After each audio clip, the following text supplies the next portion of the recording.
यही जज्बा रहा तो मुश्किलों का हल भी निकलेगा। जमीन बंजर हुई तो क्या, वहीं से जल भी निकलेगा। ना हो मायूस ना घबरा अंधेरे से, इन्हीं रातों के दामन से सुनहरा कल भी निकलेगा। देश विदेश में बैठे सभी दर्शकों को मेरा प्यार भरा नमस्कार। मैं हूं मोहित कमल श्रीमाली और आप सभी का स्वागत करता हूं आपके अपने चैनल में। और 16 जुलाई 2024 को कर्क संक्रांति के इस विशेष एपिसोड में श्रीमद् भगवद गीता में सूर्य को सूर्य नारायण के नाम से संबोधित किया गया है। वेदों में सूर्य को ही संपूर्ण जीव जगत की आत्मा माना गया है। ज्योतिष में सूर्य को नवग्रहों का राजा और जगत पिता कहा गया है। इनके बिना पृथ्वी पर मानव जीवन अस्तित्व संभव ही नहीं है। और ज्योतिष अनुसार जब भी सूर्य देव किसी राशि में प्रवेश करते हैं तो उसे संक्रांति के नाम से जाना जाता है, पुकारा जाता है। जिस भी राशि में प्रवेश करेंगे, जैसे कि मेष राशि में हो तो मेष संक्रांति, कर्क में हो तो कर्क संक्रांति, मकर में हो तो मकर संक्रांति। अब इन नामों में संक्रांति को आप जान सकते हैं। जैसे 16 जुलाई को कर्क संक्रांति कर्क राशि में प्रवेश करने पर आएगी, तो ऐसे में जो नाम है वो बदल गया। अब ज्योतिष अनुसार सूर्य का किसी भी राशि में प्रवेश करना वो संक्रांति तो कहला रहा है, पर इसमें प्राथमिकता क्या है? हिंदू धर्म में दो संक्रांतियों को विशेष महत्व दिया गया है। एक है मकर संक्रांति और दूसरी है कर्क संक्रांति। कर्क संक्रांति में सूर्य देव उत्तरायण से दक्षिणायन हो जाते हैं और स्वाभाविक खगोलीय घटना है जो कि हर 6 महीने में आपको देखने को मिलती है।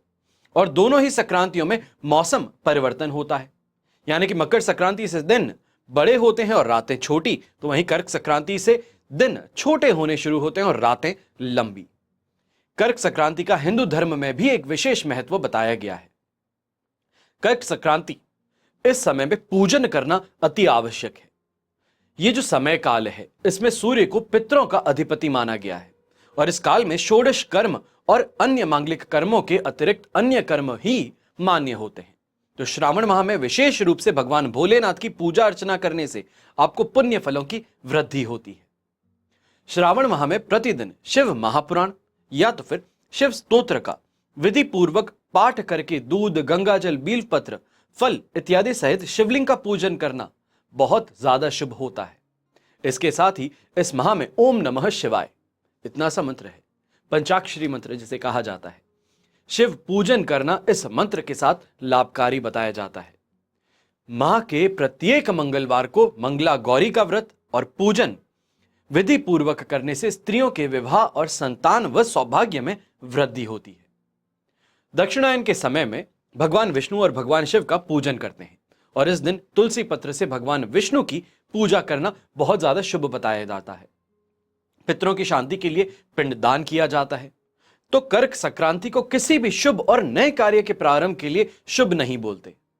तो इस समय में सूर्य देव को जल अर्पित अवश्य कीजिएगा और संक्रांति में की गई सूर्य उपासना से दोषों का शमन हो जाएगा।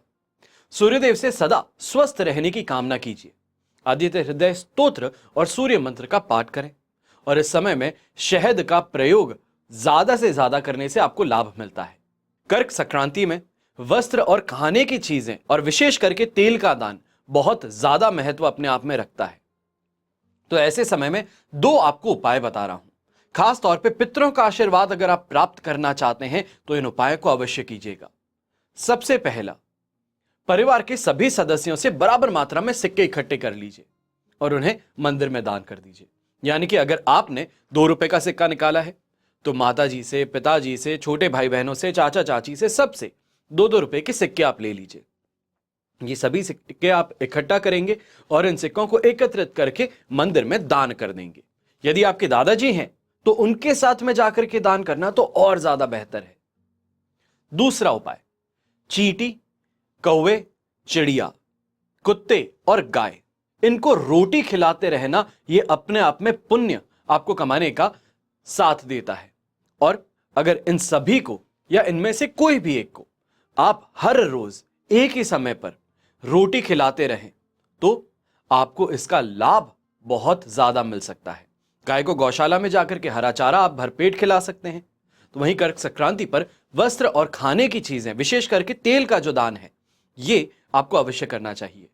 वहीं सुहागिन बुजुर्ग महिला जो हैं, यानी कि दादी हो, नानी हो, वो वस्त्र, किसी भी बुजुर्ग को पूजा में पहनने वाली धोती हो, किसी बालिका को नारंगी रंग के परिधान हो, किसी बालक को हरे फल और किसी नव विवाहित दंपति को भोजन कराना, ये बहुत ज्यादा शुभ साबित होता है।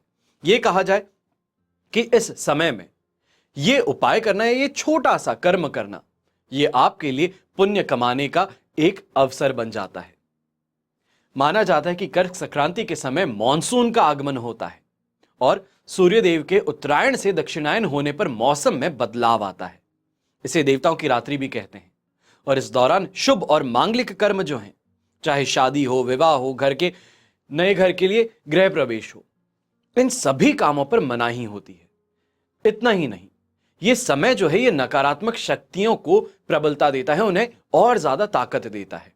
इसलिए कहा जाता है कि कर्क संक्रांति के दौरान विशेष रूप से पूजा पाठ करना सबसे ज्यादा बेहतरीन उपाय है। कर्क संक्रांति से पहले देवशयनी एकादशी से चातुर्मास की शुरुआत हो जाएगी और इस दौरान शुभ और मांगलिक कार्यों की मनाही होगी। इसलिए इस दिन पितरों को प्रसन्न करने के लिए आप पिंडदान अवश्य कीजिएगा। तो वहीं पितरों की शांति के लिए पूजा पाठ अगर आप करवा सकते हैं, सक्षम हैं, तो अवश्य करवाइएगा, ताकि पितृ तृप्त होकर के वंशजों को आशीर्वाद दे सकें, साथ ही शारीरिक और मानसिक कष्ट आप सभी के दूर कर दें। आशा करता हूं कि आप सभी दर्शक जो हैं, जो इस एपिसोड को देख रहे हैं, आप अवश्य ही अपने परिवार के लिए, अपनी खुशी के लिए, अपनी संपन्नता के लिए इस कर्क संक्रांति पर उपाय अवश्य करेंगे। अपने बुजुर्गों का आशीर्वाद प्राप्त करना सबसे बड़ा वरदान बन सकता है। आपके जीवन में कितनी भी परेशानियां क्यों ना हो, अगर कोई एक बुजुर्ग कहा जाए, ये कहा जाए कि घर में भी जब बुजुर्ग होते हैं तो अपने आप घर की चकाचौंध ज्यादा होती है, घर में बात करने को कोई रहता है, किन्हीं के साथ में मन को हल्का करने का अवसर हमेशा रहता है। तो यहीं पे कर्क संक्रांति पे अपने बुजुर्गों को, अपने पितरों को आप किसी भी तरीके से, या ये कहा जाए उपाय कर, दान कर, उनको याद करके उनको अच्छा महसूस करवा सकते हैं। तो वहीं पे क्योंकि मलमास आने वाला है, श्राद्ध पक्ष आने वाला है, तो वहीं सावन सोमवार की भी शुरुआत होने वाली है। तो ये समय आपके लिए अपने पितरों की नाराजगी को दूर करना है, ये कहा जाए कि उनको प्रसन्न करने का एक बहुत ही शुभ और सुनहरा अवसर मिल रहा है। हमेशा की तरह प्रार्थना आप सभी के लिए यही करता हूं कि आपका और हमारा परिवार सदैव सुखी रहे, संपन्न रहे और सुरक्षित रहे। घर में बड़े बुजुर्गों का साथ और आशीर्वाद हमेशा हमारे साथ में बना रहे।